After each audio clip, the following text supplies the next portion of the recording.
Chama cha Mapinduzi na serikali kwa pamoja tumepata msiba mkubwa sana kutokana na kifo cha Mzee Songa Mbele, ambaye historia inatuambia waziwazi mchango wake mkubwa. Alishiriki kikamilifu katika mapambano ya uhuru wa nchi yetu, akiwa miongoni mwa waasisi wa chama cha TANU. Lakini mara baada ya uhuru wa nchi yetu alishiriki kikamilifu katika kuijenga upya Tanganyika na baadaye Tanzania, ambayo ilikuwa changa sana. Alikuwa mmoja wa wakuu wa wilaya wa kwanza, lakini pia alikuwa mmoja wa wakuu wa mikoa wa kwanza katika nchi yetu ambao walifanya kazi ya kutukuka katika kuijenga nchi yetu. Tutagundua kwamba mzee wetu alikuwa mmoja wa viongozi wenye moyo wa kipekee sana, ambao muda wote walikuwa tayari kutumikia nchi yetu.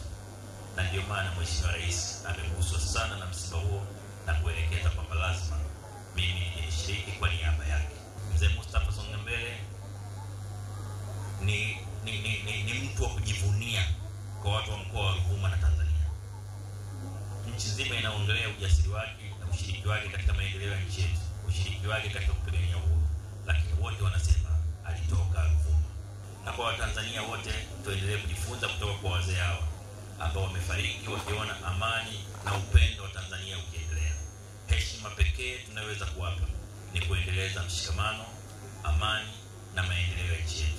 Tuendelee kujua sisi ni taifa moja, sisi ni Tanzania moja, tuna wajibu wa kupendana na kujiepusha na vishawishi vyote ambavyo vinaweza kuvuruga amani na kuvunja mtangamano wa kitaifa.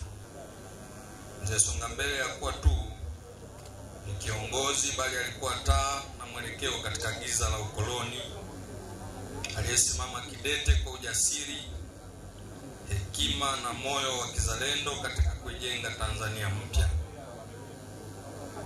Alisimama kwa haki, aliishi kwa utu. Kupitia juhudi zake na viongozi wenzake wa wakati huo, tunauona leo mwanga wa uhuru, umoja na amani uliodumu kwa zaidi ya nusu karne.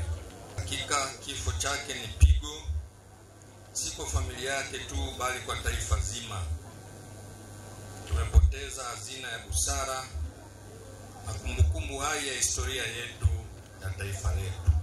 Mzee wetu mshatangulia mbele yake, lakini haina maana kwamba yale mazuri ambayo alituachia basi na yenyewe watangulia mbele yake. Hapana, yale tutazidi kuenzi, tutazidi kuyafanyia kazi, lakini pia kulienzi jina la Songa Mbele ndio maarufu, tusitumie vibaya na Songa Mbele.